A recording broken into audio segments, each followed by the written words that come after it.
અમદાવાદથી સમાચાર ઈસનપુર વિસ્તારમાં આગ લાગવાની ઘટના બની છે અને આ આગ ખૂબ ભીષણ છે। ફાયર ફાઇટર્સ અત્યારે ઘટના સ્થળે પહોંચ્યા છે। સમગ્ર આગને બુઝાવવા માટેની કામગીરી થઈ રહી છે। નારોલ બ્રિજ પાસે મહાલક્ષ્મી ફેબ્રિક એસ્ટેટમાં આગ લાગવાની ઘટના બની છે। ફાયર વિભાગની 8 ગાડીઓ ઘટના સ્થળે છે। ફેબ્રિકેશન સમયે તણખા ઉડતા આગ લાગી હોવાની આશંકા છે। કોઈ જાનહાનિના સમાચાર હજી સુધી પ્રાપ્ત નથી થયા, પણ ભીષણ આગના ધુમાડા દૂર દૂર સુધી જોવા મળી રહ્યા છે। ઈસનપુરમાં આગ લાગવાની ઘટના બની છે, જેને લઈને ધુમાડા દૂર દૂર સુધી જોવા મળી રહ્યા છે અને ફાયર વિભાગના અધિકારીઓ સતત આગ બુઝાવવાના પ્રયત્ન કરી રહ્યા છે, જેના દ્રશ્યો પણ એબીપી અસ્મિતાની સ્ક્રીન ઉપર આપ જોઈ રહ્યા છો। મહાલક્ષ્મી ફેબ્રિક એસ્ટેટ કે જ્યાં આગ લાગી, અમારા સંવાદદાતા ચેતન બાંભણિયા પાસેથી વધુ જાણકારી પ્રાપ્ત કરીશું। ચેતન, હાલ શું સ્થિતિ છે?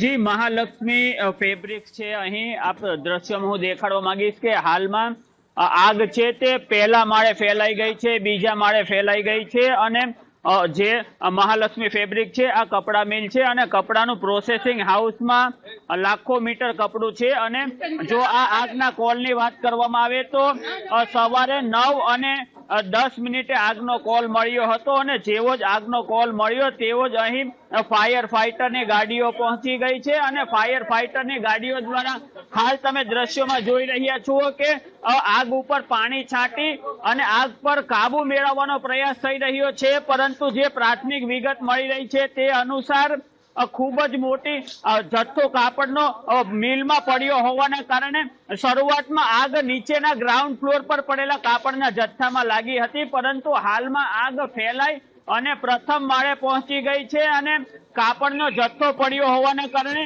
આગ ખૂબ જ લાગી રહી છે। આપણે એક અહીં સ્થાનિક સાથે જાણવાનો પ્રયાસ કરીશું। સર, તમને ક્યારે આગનો કોલ મળ્યો અને શું શું આગ બુઝાવવાનું એ વધારે ઇમ્પોર્ટન્ટ છે, બાકી બધું આપણે પછી વાત કરીએ।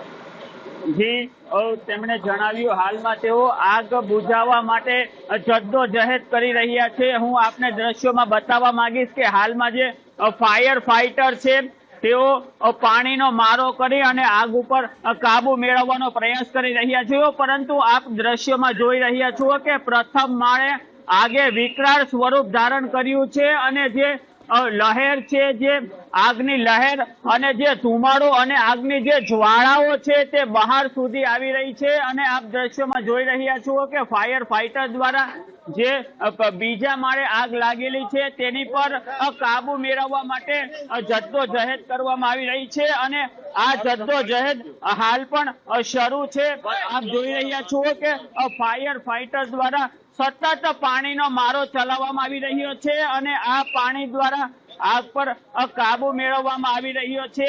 ત્યારે જણાવીશું કે જે હજારો મીટર, લાખો મીટર અંદર કાપડનો જથ્થો, ફેબ્રિકનો જથ્થો પડ્યો અને એમાં આગે વિકરાળ સ્વરૂપ ધારણ કર્યું છે।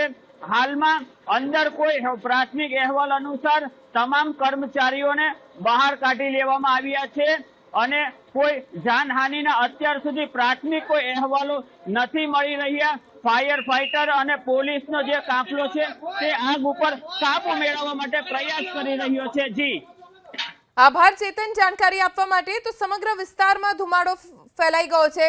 દ્રશ્યોમાં પણ આપ જોઈ રહ્યા છો કે ફાયર ફાઇટર્સ ખૂબ મહેનત કરી રહ્યા છે આગ ઉપર કાબુ મેળવવા માટે। મિલમાં કોઈ કર્મચારી ફસાયા હોવાના કોઈ જ અહેવાલ નથી। પ્રથમ માળે લાગેલી આગ હવે બીજા માળ સુધી પ્રસરી છે, એટલે ફાયર ફાઇટર્સની સૌથી પહેલા પ્રાથમિકતા જે રહેશે કે આગ પ્રસરે નહીં।